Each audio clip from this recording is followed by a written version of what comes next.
मसूड़े सूजने के कारण क्यों कई बार मसूड़े हमें लाल दिखते हैं, सूजे हुए दिखते हैं, क्या इसके पीछे की वजह होती है, क्या करें जिससे ऐसा ना हो, और अगर ऐसा हो गया है तो अब क्या करें इसके ट्रीटमेंट के लिए, इस बारे में इस वीडियो में मैं डॉक्टर अंकित आपको बताऊंगा।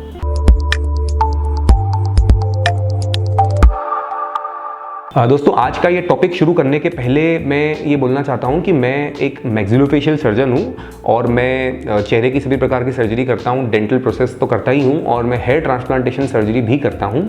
तो मेरे कई लोग मुझसे सवाल पूछते हैं इसके बारे में, हेयर ट्रांसप्लांट के बारे में, तो मैंने कई कमेंट्स में भी आता है, तो उनके लिए मैंने एक डेडिकेटेड चैनल सेरेफिक हेयर ट्रांसप्लांट नाम से शुरू किया है, जिससे कि मेरा उद्देश्य ये है कि सभी लोगों को हेयर ट्रांसप्लांट के बारे में जो जेन्युइन से जेन्युइन जानकारी है और जो उनके जो भी पेशेंट्स के लिए जानना ज़रूरी है अपना वो कराने के पहले, वो आप इससे देख सकते हैं और समझ सकते हैं, और अगर आप चाहें तो इसके बारे में हमसे पूछ सकते हैं। तो हम शुरू करते हैं आज का हमारा टॉपिक कि मसूड़े सूज क्यों जाते हैं और मसूड़े ना सूजे उसके लिए क्या करें, सूज गए हैं तो अब क्या करें। देखिए, मसूड़ों पे कई बार ऐसा देखने में आता है, कई लोगों ने अपने आसपास में या कभी खुद पे भी देखा होगा कि मसूड़ों में एक फूला फूला सा आपको अपीयरेंस उनका आने लगता है, लाल लाल हो जाता है, छुओ तो दर्द होता है, कई बार उसमें से ब्लड भी आने लगता है, ब्लीडिंग होने लगती है, मसूड़ों से खून आने लगता है, कई बार मसूड़ों से थोड़ा सा बदबू आने लगती है, पस जैसा आने लगता है। ये तमाम समस्याएं मसूड़ों में देखने में आती हैं। तो जो इसके कॉमन कारण है मसूड़े सूजने के, फूलने के, लाल हो जाने के, वो मैं आपको आज बता रहा हूं।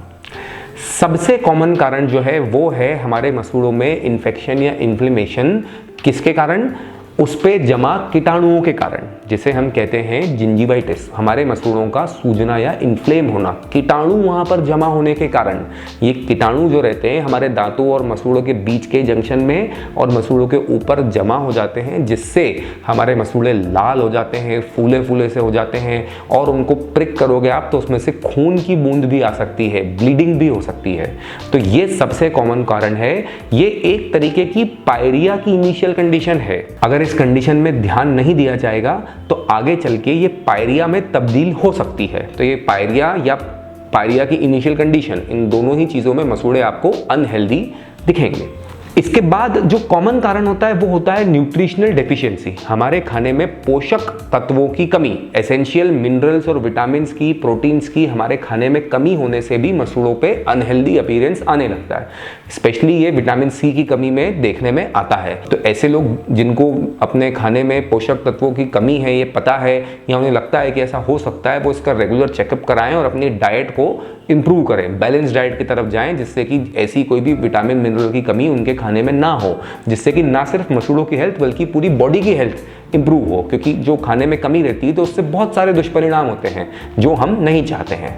फिर हम बात करते हैं कुछ वायरल और फंगल इन्फेक्शंस की। जी हाँ, कुछ वायरल फंगल इन्फेक्शंस में भी मसूड़ों पे अल्सर बन जाते हैं, लाल सफ़ेद से दाने दाने बन जाते हैं, हमें एक उनका अनहेल्दी अपीयरेंस दिखता है, तो ये भी हमें चेक करना चाहिए। इसके अलावा अगर कोई और इन्फेक्शन होता है, वायरल डिजीज़ होती है, तो उसमें दूसरे सिम्टम भी पेशेंट को होते हैं, तो हमें तो ऐसे पेशेंट्स को चाहिए कि वो अपने डॉक्टर से डिटेल में डिस्कस करें, उन्हें अपनी पूरी हिस्ट्री बताएं कि और उन्हें क्या हुआ था इसके अलावा, जिससे कि उनके डॉक्टर एक कोरिलेट कर पाएँ कि उन्हें किसी प्रकार का वायरल या फंगल इन्फेक्शन तो नहीं है। और फिर जो भी चीज़ सामने आती है उसका वो ट्रीटमेंट में। कुछ दवाइयों के साइड इफेक्ट के फलस्वरूप भी ये मसूड़े जो हैं सूज जाते हैं। बड़ी कॉमनली दो प्रकार की दवाइयां इसमें देखने में आती हैं। एक ब्लड प्रेशर की दवाई होती है जो कॉमनली दी जाती है पेशेंट्स को, जिसमें ये मसूड़े सूज जाते हैं, और एक एपिलेप्सी की दवाई होती है, मिर्गी की दवाई होती है, झटकों की। तो ऐसे एपिलेप्सी के पेशेंट्स जो सालों साल ये दवाई ले रहे होते हैं, उन्हें भी ये गम हाइपरट्रॉफी या गम हाइपरप्लेजिया जिसे कहते हैं वो हो जाता है। फेनेटोइन दवाई इसमें देते हैं, तो ये पेशेंट्स को खुद को भी पता होता है कि ऐसा समय के साथ हो जाएगा। फिर वो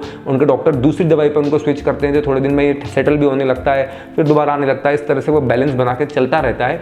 ब्लड प्रेशर की दवाइयों में भी ऐसा देखने में आता है, तो अपने फिजिशियन से डिस्कस करें एक बार। अगर आप ब्लड प्रेशर की दवाई लेते हैं और आपके मसूड़े सूज रहे हैं, तो एक बार ये आप अपने फिजिशियन से डिस्कस कर सकते हैं कि कोई दवाई की वजह से है क्या, और अगर है तो उसे कुछ और दवाई देकर के कुछ दिन हम बैलेंस कर सकते हैं क्या, जिससे वापस मसूड़े ठीक होने लग जाएं।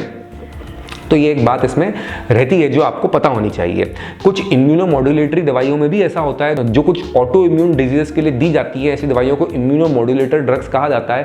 तो ऐसी दवाइयों में भी ये चीज़ें होती हैं। तो ये भी आप अपने जो ट्रीटिंग डॉक्टर हैं आप उनसे डिस्कस कर सकते हैं अगर आप इस तरह की दवाई ले रहे हैं।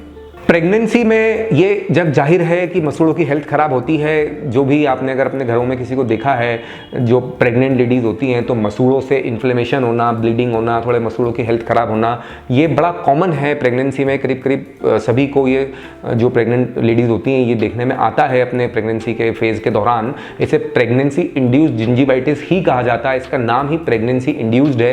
तो उसमें ये चाहिए उन्हें कि एक जनरल क्लीनिंग कर लें डेंटिस्ट के पास जाकर के, और घर पे अच्छा हाइजीन रखें, और धीरे धीरे ये चीज़ खुद ब खुद फिर ठीक हो जाएगी। कई बार कुछ महिलाओं में हार्मोनल चेंजेस की वजह से भी ये होता है, तो वो भी अपने फिजिशियन से डिस्कस कर सकती हैं अगर उन्हें लगता है क्योंकि हार्मोनल चेंजेस से वे गुजरी हैं। तो ऐसी महिलाएं, लेडीज़ अपने डॉक्टर से डिस्कस करके उसे ठीक कराएं, अपना हार्मोनल चेकअप करा करके, और अगर उसकी वजह से ये है तो बेशक वो उससे कंट्रोल होगा।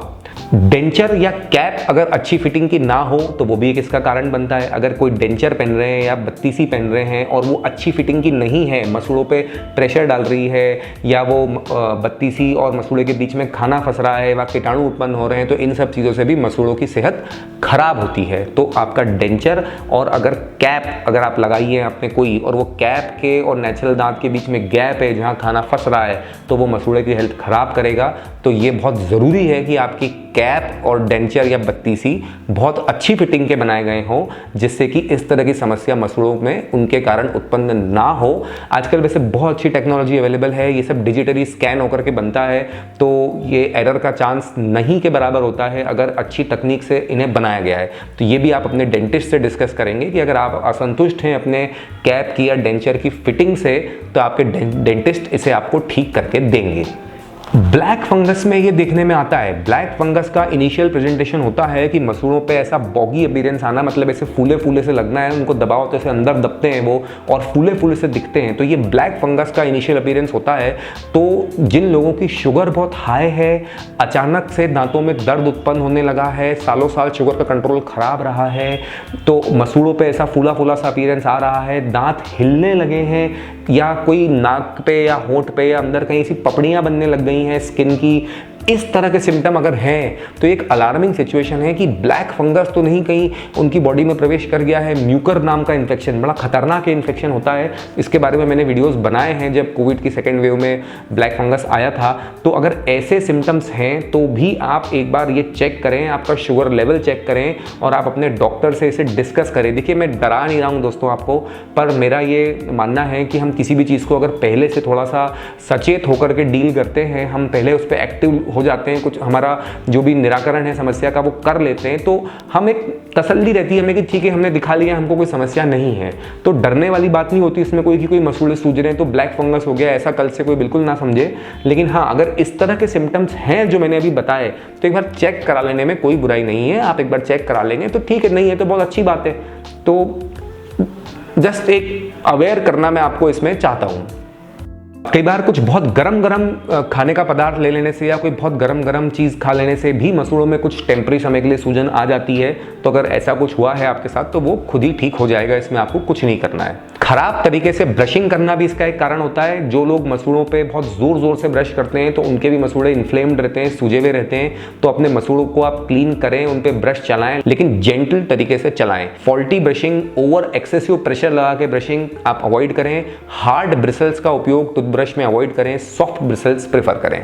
सिगरेट पीने वालों में भी ये समस्या होती है। जो बहुत सिगरेट पीते हैं उनकी भी गम हेल्थ अच्छी नहीं होती है। सफ़ेद सी एक परत सिगरेट पीने वालों में मसूड़ों पे बन जाती है, दिख जाता है देख करके कि हाँ आप कोई सिगरेट पीते हैं, तो मसूड़ों से, होठों से अंदाज़ा लग जाता है। और सिगरेट जो है इसके लिए छोड़ना पड़ेगी।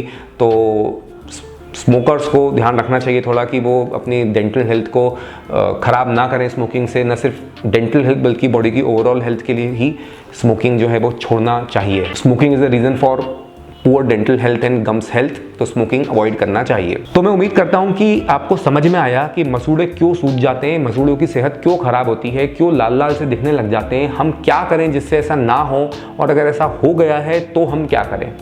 तो अगर इससे जुड़ी और भी कोई बात आपके जहन में है तो बेशक आप यहाँ लिख करके हमसे पूछ सकते हैं और आप हमारी वेबसाइट से भी इसके बारे में और जानकारी पा सकते हैं। धन्यवाद।